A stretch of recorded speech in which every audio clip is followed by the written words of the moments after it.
Porque siempre es mejor hablar. En Duna comienza Hablemos en Off. Opinión, conversación y los temas de la actualidad en perspectiva. Junto a Nicolás Vergara y Matías del Río.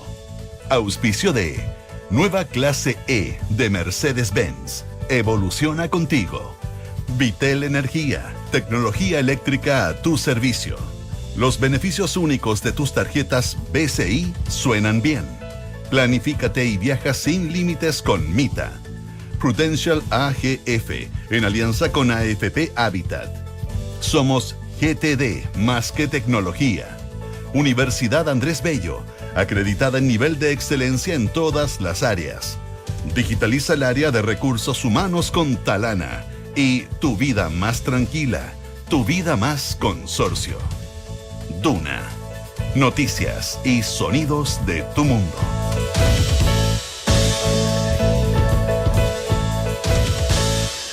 Muy buenos días, ¿cómo están ustedes? Son las 8 de la mañana con 6 minutos de este día viernes 10 de enero del año 2025. Matías, ¿cómo estás? Nicolás, muy buenos días a todos este viernes de enero. Oye, ayer cuando terminaba el programa tú dijiste que aparecía, daba la impresión de que había humo blanco en el tema pensiones.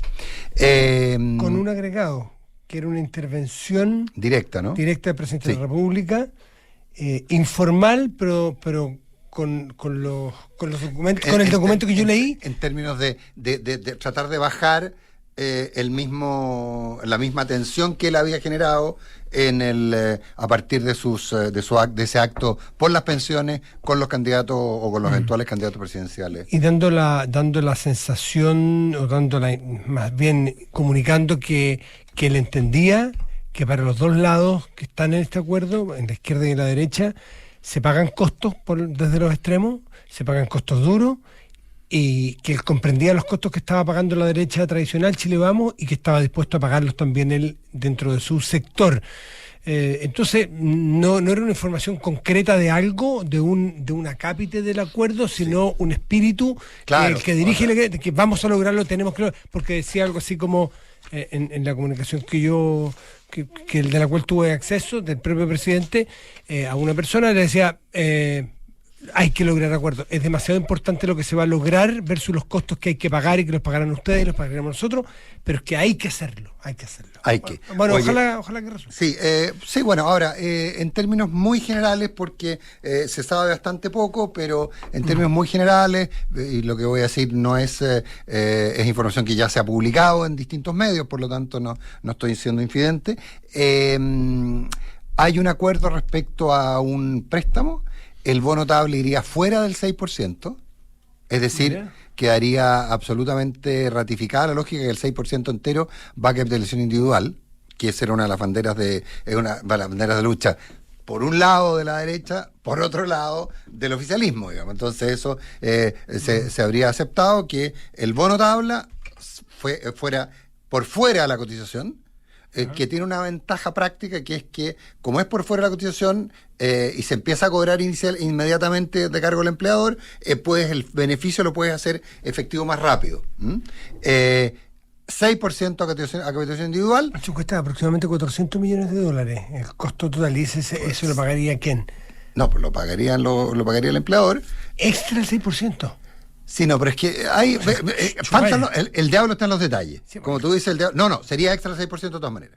O sea, tal como sería más o menos un 0,86 de cotización adicional, según los cálculos que hacen algunos, 1,4 según otros. Disculpa, solo No, bueno. Sí, No mate al mensajero. No, para nada. Estoy haciendo preguntas que surgen a partir de lo que tú dices. O sea, el empleo... Hoy día cuesta 16 más 1,4. El empleo crece 6%, el costo, en el mediano plazo. En el mediano. 40 sí. horas. No. Aumento del salario mínimo, y le vas a agregar más bono tabla al empleo. Sí. O sea, una mochila que un Sherpa la puede llevar. No, de acuerdo. Pero, eso para la formalidad del empleo. Por eso, no mates al mensajero. No te critico a ti. No te mates al mensajero. Todo es personal aquí, todo es personal del rey. Todo es personal. No mates al mensajero. Entonces, el tema iría por fuera, el bono tabla iría por fuera de la cotización, y un 1,5% iría a este préstamo. La fórmula del préstamo no está tampoco clara, sería distinta a la que se ha planteado y iría más bien en función de que las administradoras de fondos de pensiones tendrían que comprarle papeles papeles al Estado, Hoy día deuda pública. Hoy día tiene, de lo que tienen la AFP, es 23% de sus activos son papeles del Estado.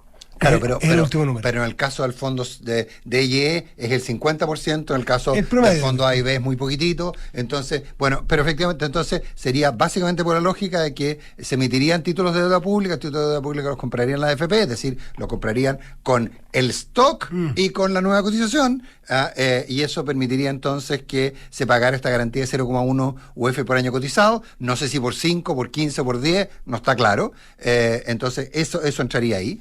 Con lo cual, desde la perspectiva de unos y otros, desde la perspectiva de la oposición, sería el 6% a capitalización individual. Desde el otro lado podría interpretarse que hay solidaridad intergeneracional con el préstamo del 1.5. Habría que ver si eso, cómo cuela eso políticamente. Yo solo estoy exponiendo lo que entiendo que hay como acuerdo. Tratar de hacer de abogado del diablo a esa información, no a ti.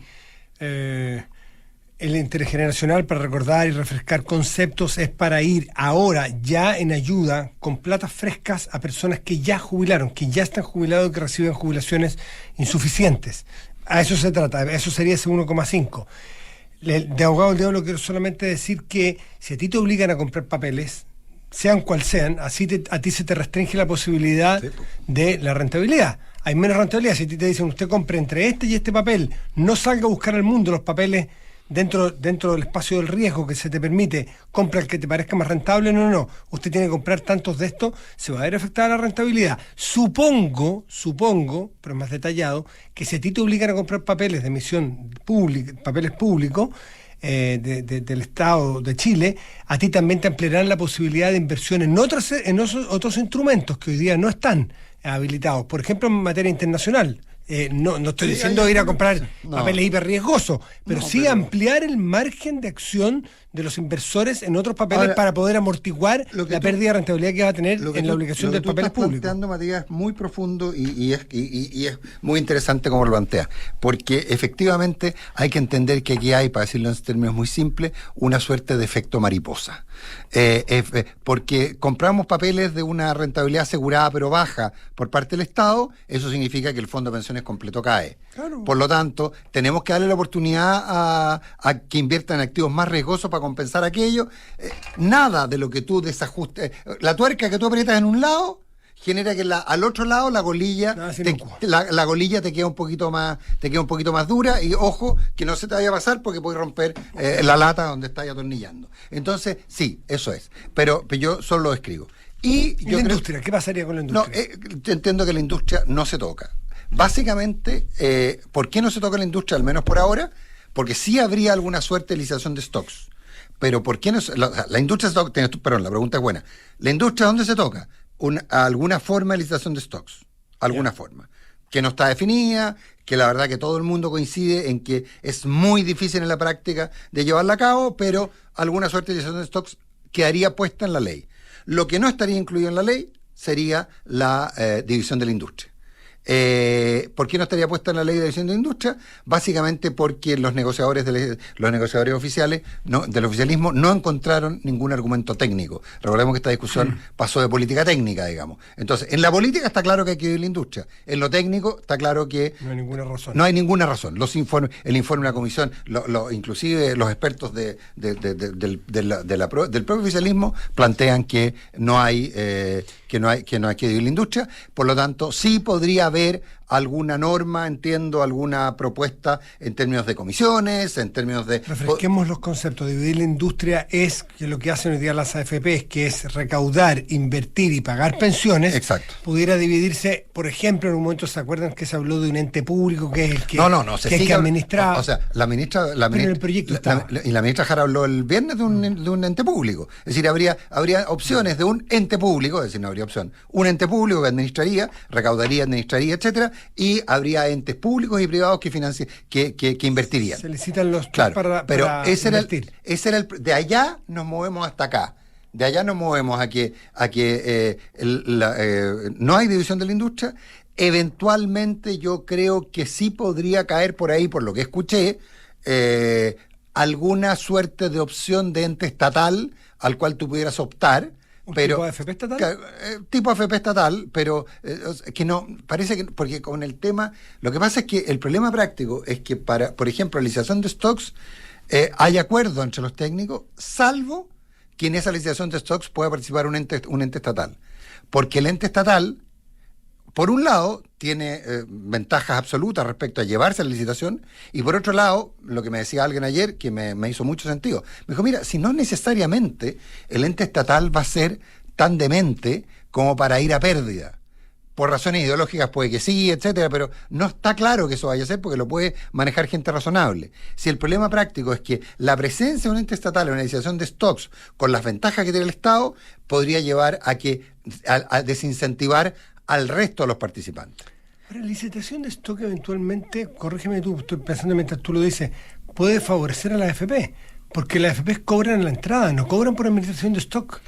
Por lo tanto, si tú administras 100 y a ti te sacan 50, bueno, bendito, tengo menos costo administrativo, que llévenselo, no tengo problema. Es lo que pasó con los retiros. Sí, claro, no, lo que pasa es que tenéis menos gente, como se te van cotizantes. Entonces, y los cotizantes son los que te pagan en la entrada. O sea, se te van los cotizantes. Te vas con el stock y con la afiliación. Exactamente, se van los cotizantes.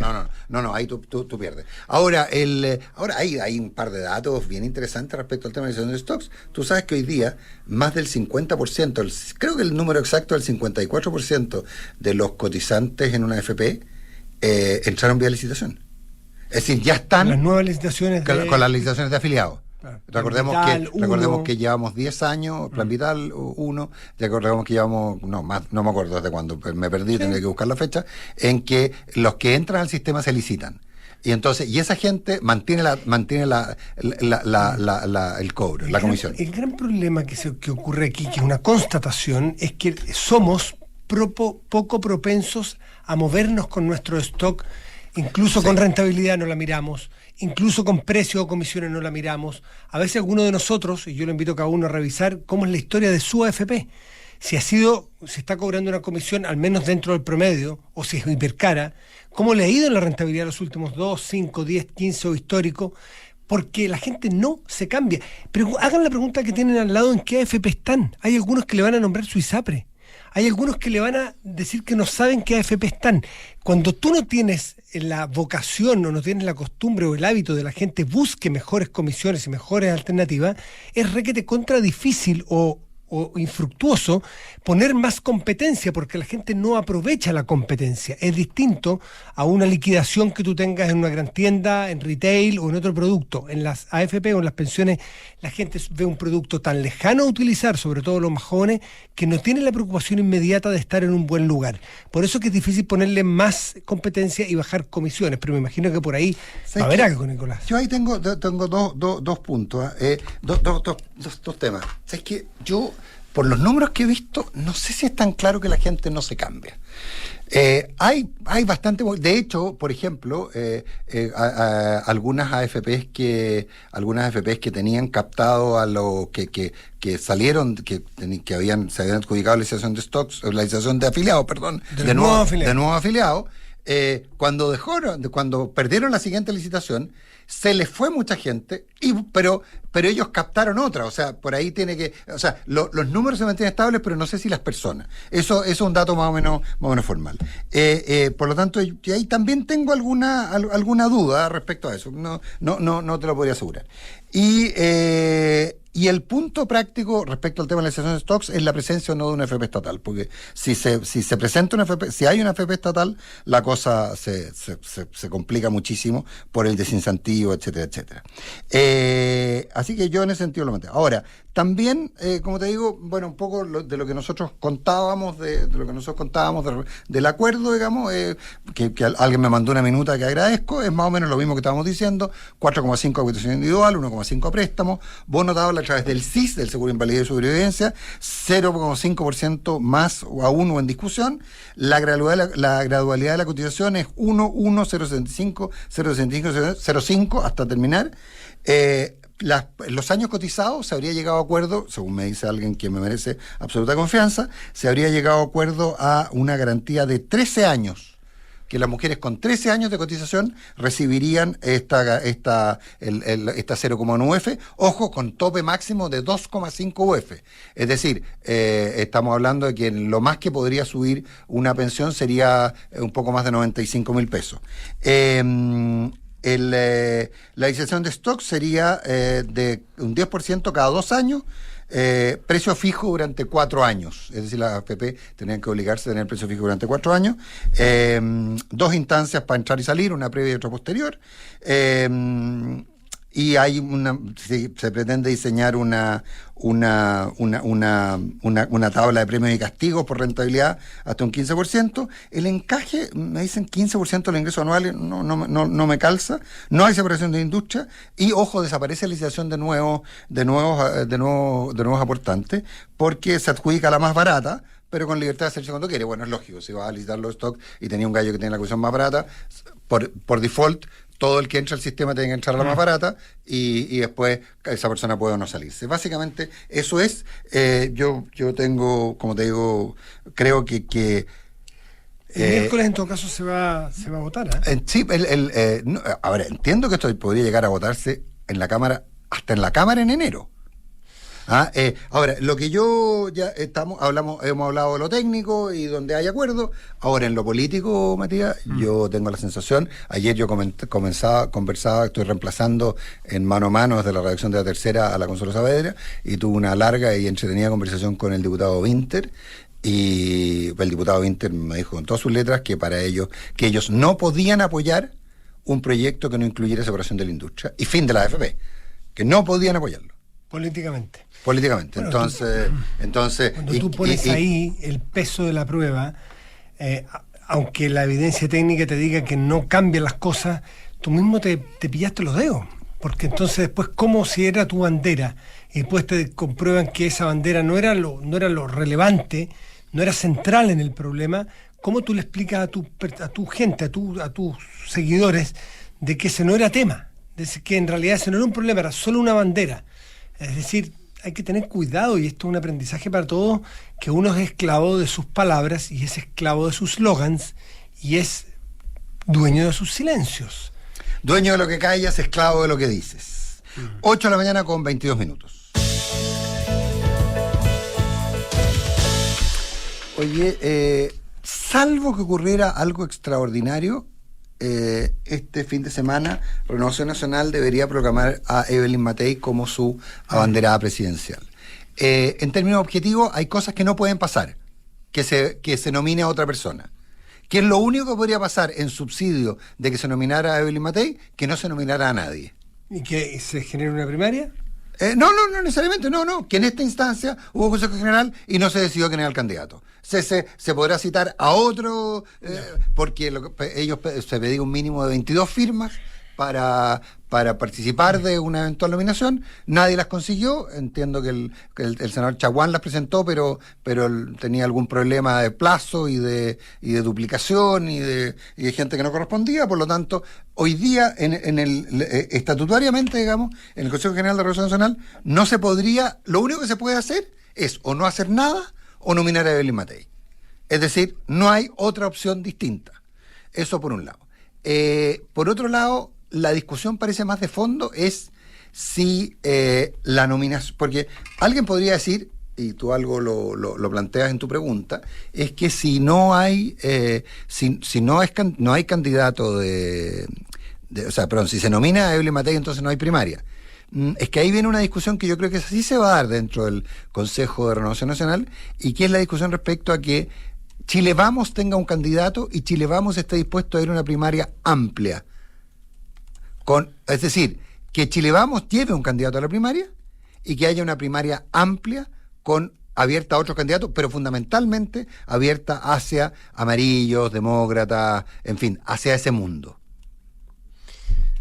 Vamos a ver qué es lo que ocurre. También hay otro elemento que siempre es relevante, es el desgaste de los candidatos.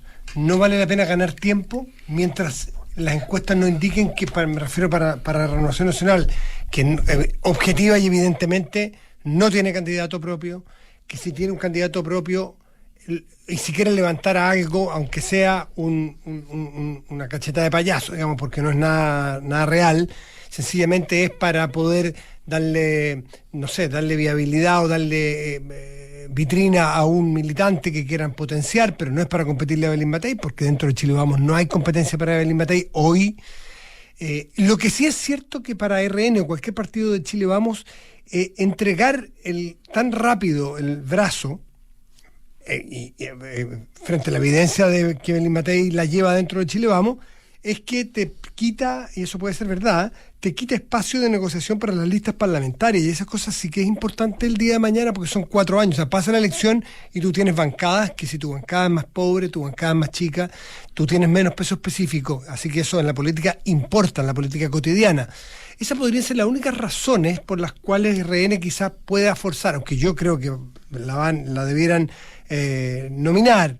Y también lo otro es en favor de la propia candidata, porque una candidata que ya se pone la corona de candidata o candidato, empieza el desgaste, empieza la cuenta regresiva, y a lo mejor Evelyn Matei, que está tranquila, avanzando en la encuesta o manteniéndose en la encuesta sin ser la candidata, ¿para qué vas a cambiar el plan si te está resultando? Quizás haya varios incentivos entonces para que RN no la nomine mañana, y si no la nomine mañana, no quiere decir que no va a ser su candidata, sino que puede ser claro, todas estas estrategias. Total y absolutamente. Eso sin duda así. Así. Oye, son las 8 de la mañana con 26 minutos. Un poco, a ver, tengo un problema filosófico. ¿Cómo vamos a comentar una declaración que teóricamente es privada? Pero está. Pero no sé, pero ¿qué, Matías? ¿Tú te refieres a la del... de Manuel Monsalve ante el fiscal Armendáriz, digamos?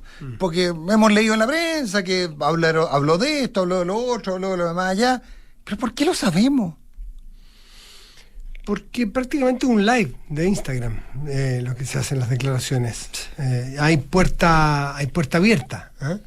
Hay puerta abierta y flujo continuo de las declaraciones y la fiscalía con los medios. Claro, estoy constatando, no estoy haciendo un juicio porque reconozco que tengo vela en ese entierro al ser periodista. Todos lo tenemos, pero por lo mismo me pasan cosas, digamos. ¿Qué querés que le diga? Me pasan cosas. Por supuesto. No mucho más. ¿Vamos a la pausa? No, sí, vamos a 8:27. Vamos a la pausa.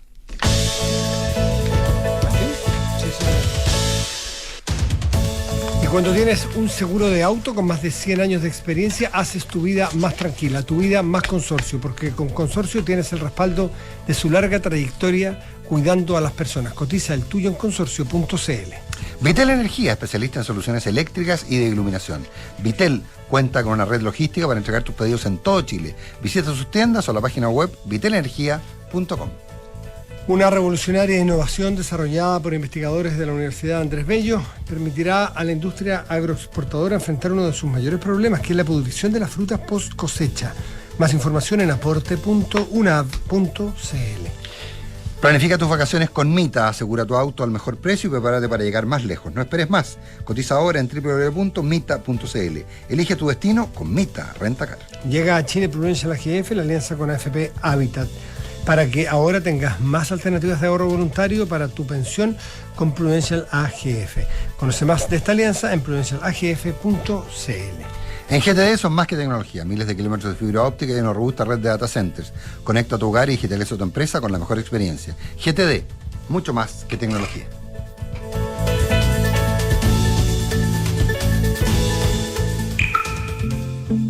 El tiempo es el recurso más escaso, y si no se gestiona, nada más se puede gestionar. En Duna, el consultor y autor austríaco Peter Drucker. Duna, voces, visiones y sonidos de tu mundo. Viajar a un nuevo destino suena bien, pero hacerlo con beneficios únicos suena mucho mejor. Por eso, con tus tarjetas de crédito BCI Mastercard Black, Visa Signature o Visa Infinite, hoy tienes acceso a más de 1.200 salones VIP en el mundo, comisión del 0% para todas tus compras internacionales y cashback en todas tus compras fuera del país. Suena increíble, ¿cierto? Y lo mejor es que son las únicas tarjetas que te devuelven plata en todas tus compras, porque hoy ser del BCI suena bien. Más información de la promoción en bci.cl. Infórmese sobre la garantía estatal de los depósitos en su banco o en www.cmfchile.cl. Somos GTD, una compañía de tecnología que crece en el mundo.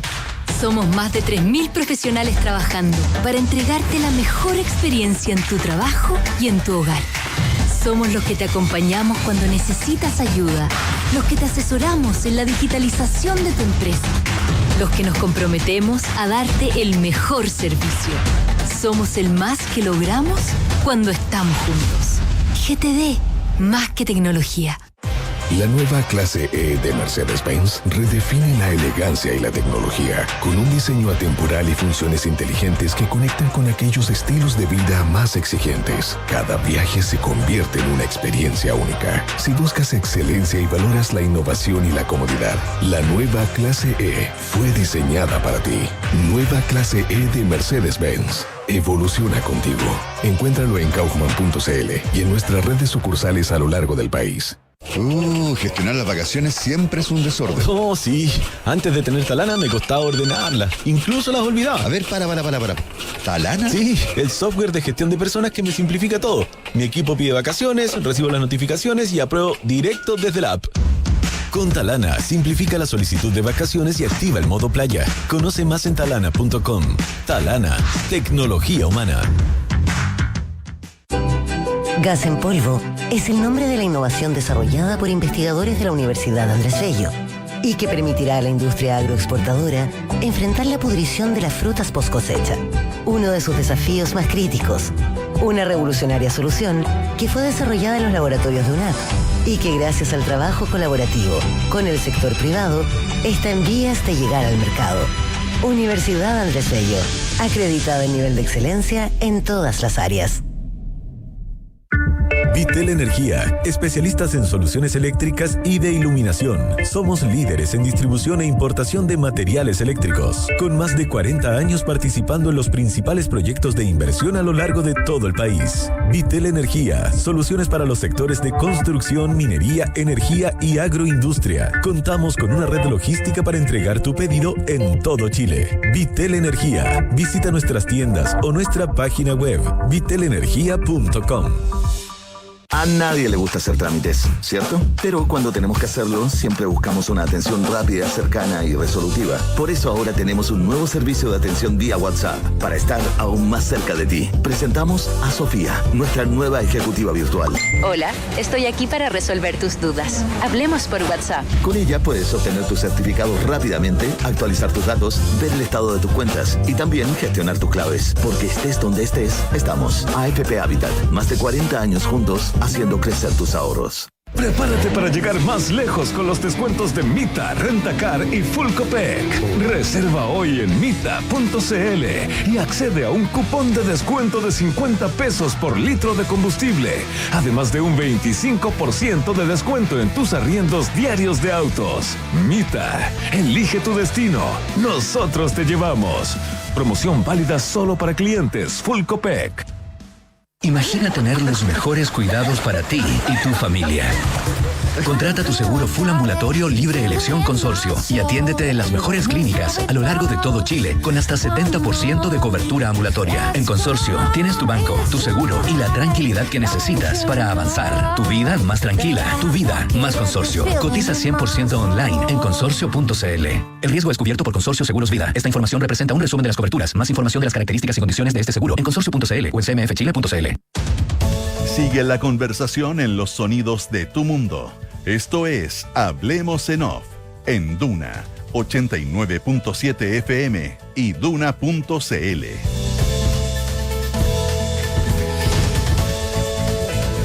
problema aquí, vamos de inmediato, porque tener acceso a más de 1.200 salones VIP suena increíble, pero con tus tarjetas de crédito BCI Mastercard Black, Visa Signature y Visa Infinite puedes disfrutarlo hoy mismo.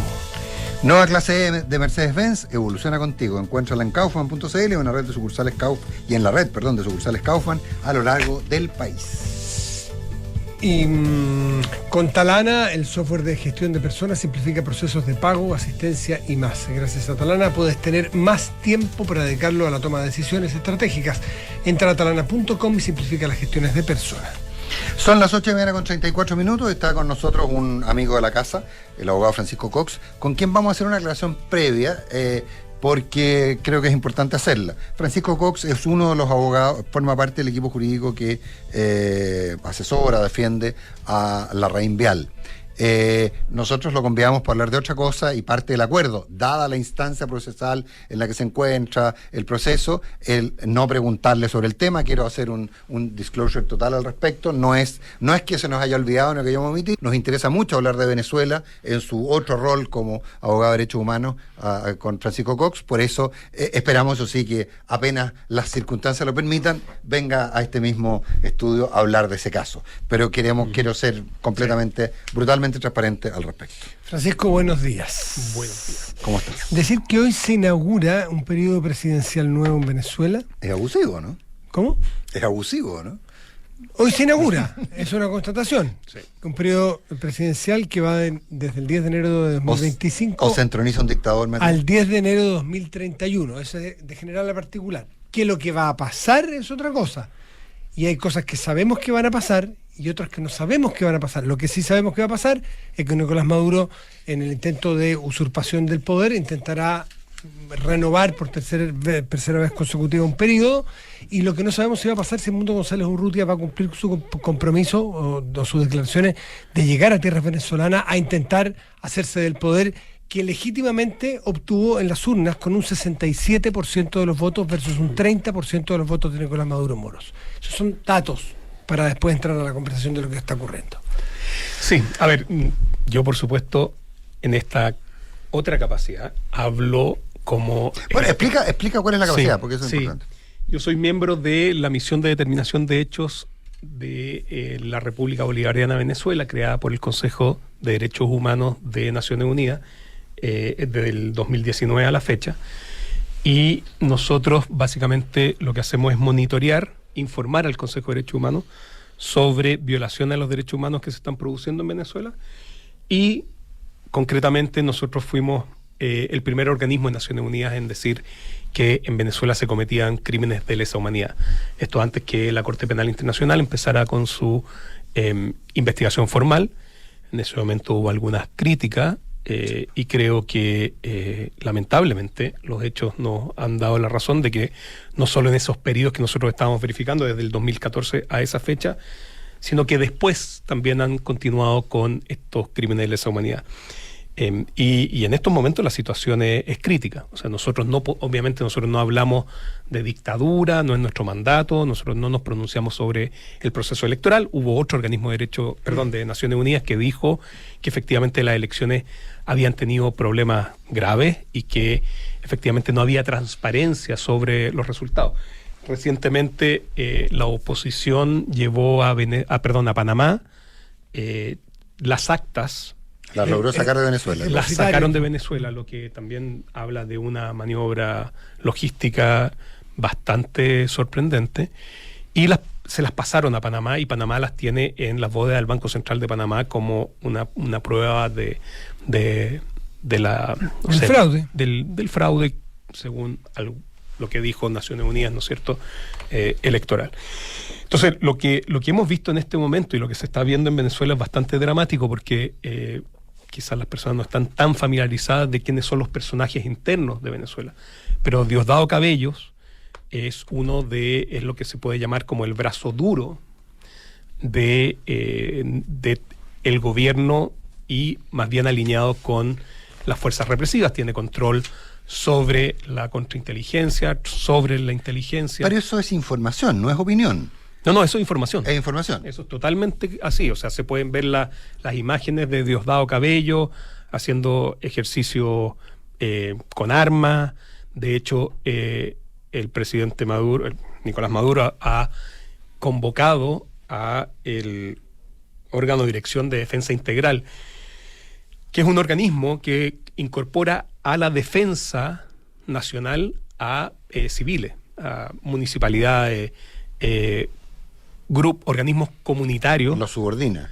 Los crea como todos, los mete a todos en el aparato de, entre comillas, militar. O sea, a milicias civiles les da una condición de... Pero no solo milicias, sino que las municipalidades, o sea, todo lo que son organismos civiles. ¿Qué quise decir milicia? Sí, porque se me fue la palabra. Pero hay colectivos también que son muy conocidos en Venezuela, que también han estado armados. Hay personajes como un tal Miguelito, que transita de las fuerzas policiales, las fuerzas especiales, que en su momento la ex alta comisionada pidió que se desarmaran. Nosotros hicimos un estudio sobre eso, y si bien se había desarmado, entre comillas, se había cambiado el nombre.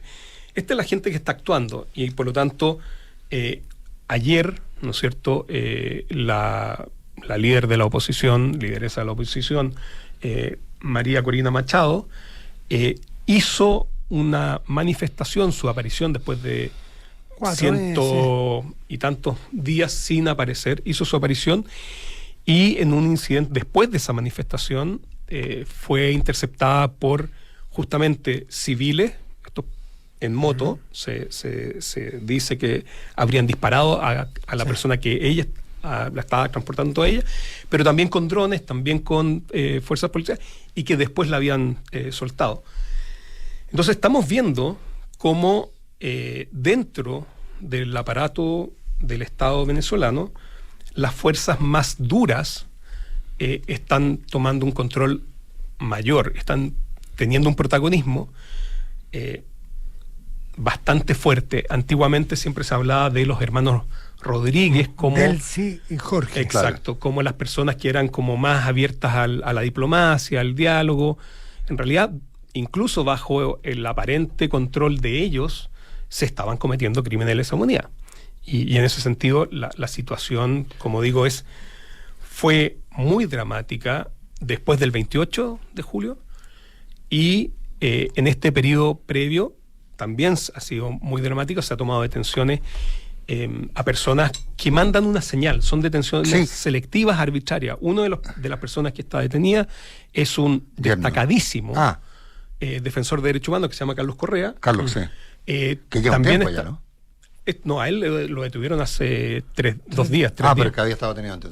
Claro. Ahora, perdón, ya antes habían detenido a Rocío San Miguel, antes Javier Tarazona. O sea, van deteniendo a líderes de la sociedad civil, y también, obviamente, lo que tú mencionabas, Nicolás, de la detención del yerno de Edmundo González, justamente mandando señales. O sea, muestra que está dispuesto a cualquier cosa. Claro, ahora que el que se mueve fuera de la foto. O sea, si tú eres el ex candidato presidencial, que es el que salió tercero en la elección del 28 de julio, preso.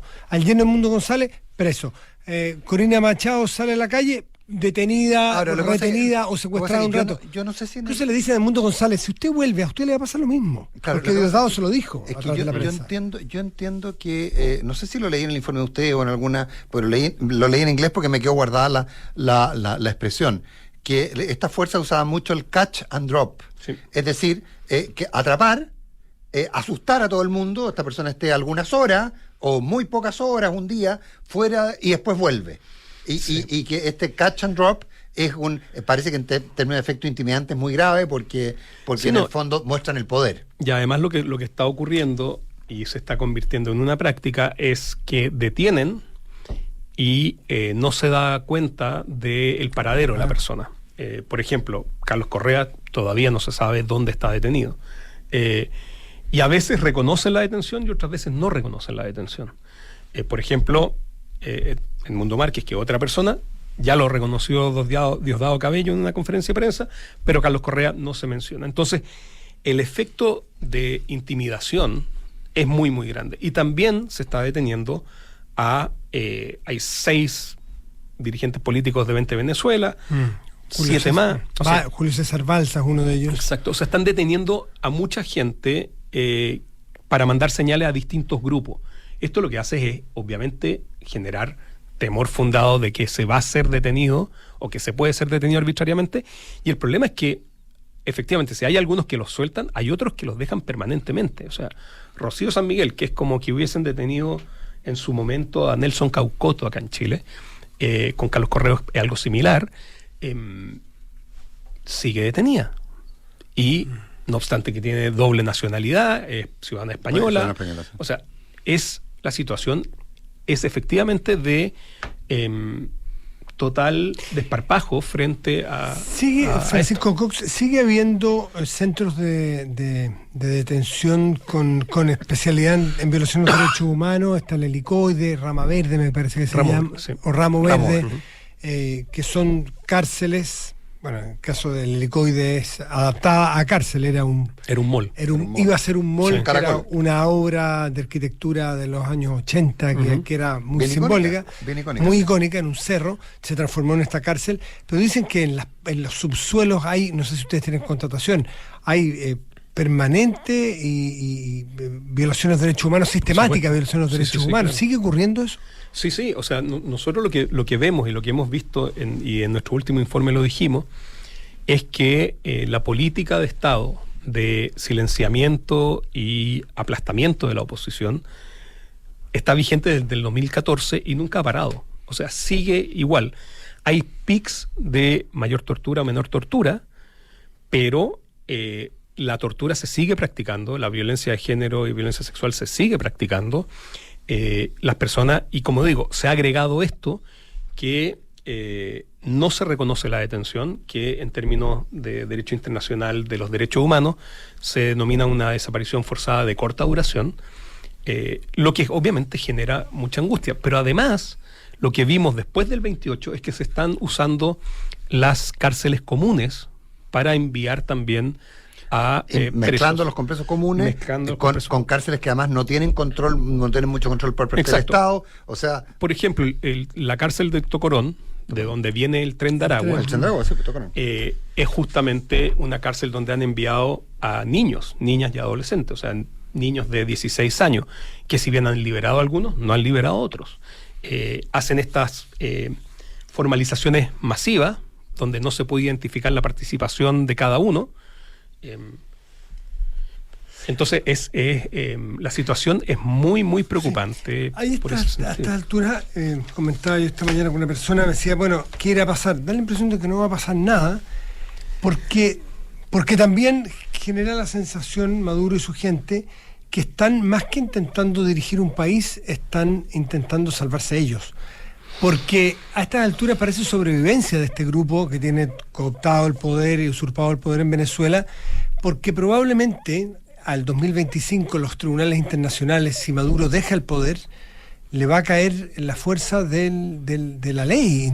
Probablemente va a terminar en una cárcel en alguna parte, probablemente va a terminar para siempre preso, él y muchos más. Entonces hay un incentivo un poco perverso a que tú no negocies con un tipo de esa calaña, pero tiene su juzgado un pueblo completo y a millones de venezolanos fuera de su país. Entonces es una disyuntiva moral muy interesante a que este tipo no se quede en el poder para que no lo juzguen, básicamente. A ver, a mí me parece que justamente la situación que digo que por lo menos nosotros hemos documentado del 2014 a la fecha, habla un poco de que como que en realidad tampoco es mucho ese el incentivo, ¿eh? O sea, porque efectivamente en ese momento, en el 2014, la Corte Penal Internacional no estaba activa, que dicho sea de paso, el fiscal de la Corte Penal Internacional ya debiera empezar a tomar decisiones. O sea, creo que hay suficientes antecedentes. Claudio Grossman renunció justamente por la inactividad de la Fiscalía. ¿Qué medidas puede tomar? Puede solicitar órdenes de arresto. Que no son efectivas salvo fuera de Venezuela, digamos. O sea, si él sale, obviamente Rusia, Irán y China no van a respetar una orden de detención de la Corte Penal Internacional. Pero es importante. Entonces, a veces lo que es complejo es que efectivamente lo que llaman los realistas, dicen, si usted, los realistas políticos, ¿no es cierto? Realistas en términos de relaciones internacionales, los realistas dicen, si usted despacha estas órdenes, entonces no va a tener los incentivos para irse.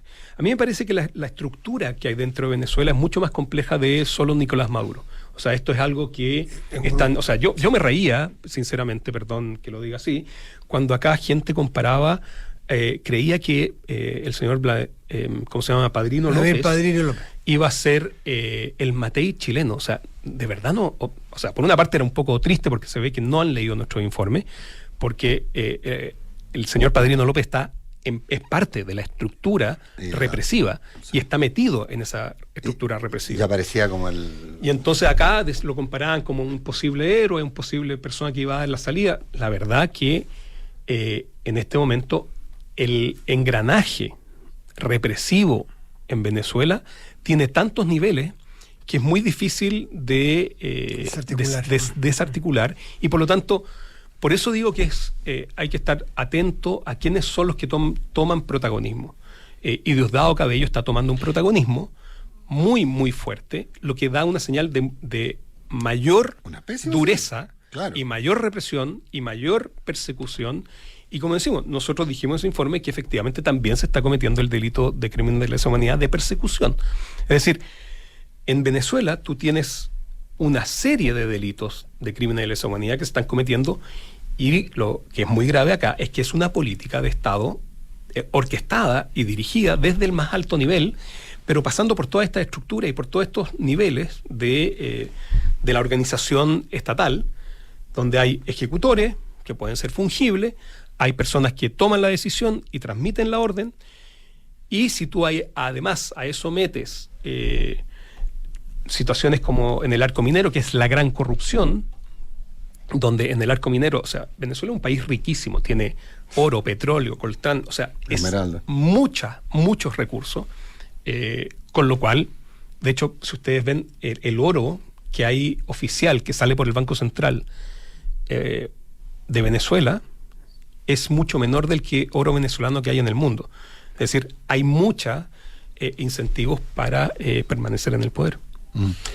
Ahora, de acuerdo, pero el efecto que tendría, porque aquí hay, sistemáticamente la gente se ha equivocado respecto a quienes podrían ser personajes más abiertos, etcétera, pero también se sostiene que hay un temetario, como en muchas partes, en que en las Fuerzas Armadas ya empieza a haber preocupación y molestia, porque además no alcanza para todo.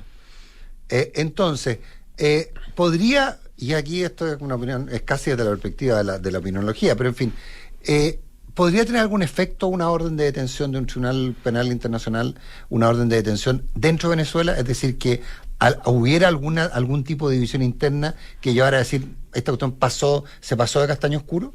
¿Podría lograr ese efecto? Porque hay quienes sostienen que sí. Sí. Yo tengo mis dudas. A ver, efectivamente, lo que cuando nosotros sacamos nuestros primeros informes, lo que nos dijeron, yo diría muchas personas desde adentro, incluso personas que estaban detenidas y que salieron, es que sí tuvo un efecto preventivo. O sea, efectivamente el carcelero, después de los informes, porque nosotros lo que hicimos ya no me acuerdo si fue en el tercer informe, fue dar las estructuras y algunos nombres, y dar las claves los códigos de otros que también tenemos y que están a disposición de la Corte Penal Internacional, de casos de justicia universal como Argentina, previo consentimiento obviamente de quienes nos dieron la información que ya está recabado, y nos decían que los carceleros decían, mire, este es mi nombre, yo soy el capitán Cox, yo le estoy dando comida, yo no lo he tocado, para que usted lo sepa. Entonces, efectivamente, la responsabilidad individual, la responsabilidad penal individual, sí preocupa, porque también, y por eso es tan importante y relevante la justicia universal, si ustedes ven, por ejemplo, en Alemania, lo que ocurre muchas veces, y lo que puede ocurrir en Chile si tuviéramos justicia universal, es que personas, venezolanos y venezolanas, se encuentren en una feria y vean a su torturador, y vean a la persona, acá en Chile, vean a la persona que los detuvo, que los torturó, y si tuviéramos justicia universal, se podría iniciar una acción en contra de ellos. ¿Qué es lo que ocurre lo que ocurrió en Alemania con los sirios? Hay una condena por tortura ocurrida en Siria respecto de víctimas sirias que están en Alemania. Y la Fiscalía alemana empezó esa investigación. Entonces, ese tipo de casos y situaciones sí generan un efecto inhibitorio respecto de la tropa, de quienes ejecutan, y sí puede producirse una resistencia a cumplir órdenes que manifiestamente violen los derechos humanos y cometan crímenes de lesa humanidad. Todo esto es el trasfondo de lo que ocurre en Venezuela, o uno de los trasfondos, porque también está la miseria económica, también está la imposibilidad de la acción política, de la libertad de expresión y tantas otras víctimas, ¿no es cierto?, que tiene una dictadura clásica. Y en el ámbito de lo político, de los hechos, hoy día se espera que pase algo. Hay todo un movimiento en las redes sociales de hablar ya de a partir de las 12 del día del presidente ya no electo, sino que el presidente Mundo González, aunque no va a poder asumir aparentemente, salvo que tengamos una sorpresa hoy día en la mañana de que aparezca cruzando un puente o intentando cruzar un puente con un grupo de personas, pero son todas suposiciones. No, de hecho a mí anoche me aseguraban que Nuno González ya estaba en Venezuela. Claro, entonces eso lo vamos a ver hoy día en el transcurso de la mañana, y entre las acciones políticas que son al final las únicas que pueden permitir tratar de cambiar el curso de la historia, tenemos a Donald Trump, que asume en 10 días más justamente el mandato en Estados Unidos, reconoce como presidente electo a Edmundo González y condena la represión en Venezuela, y Trump ha hablado de Venezuela libre. Pero también sabemos que le interesa la negociación con el petróleo. El efecto petróleo, por supuesto. Pero si no es la presión, Italia ha dicho hoy día que no reconoce a Maduro, o sea, hay muchos países que no lo van a reconocer. Está el propio presidente Boric, que ha dicho que se puede ser de izquierda y no necesariamente adscribir a una dictadura como la ya ha mencionado a Maduro como un dictador. En fin, aquí los movimientos políticos importan mucho, y las señales de los grandes líderes mundiales, de los países más grandes y más potentes, importan muchísimo.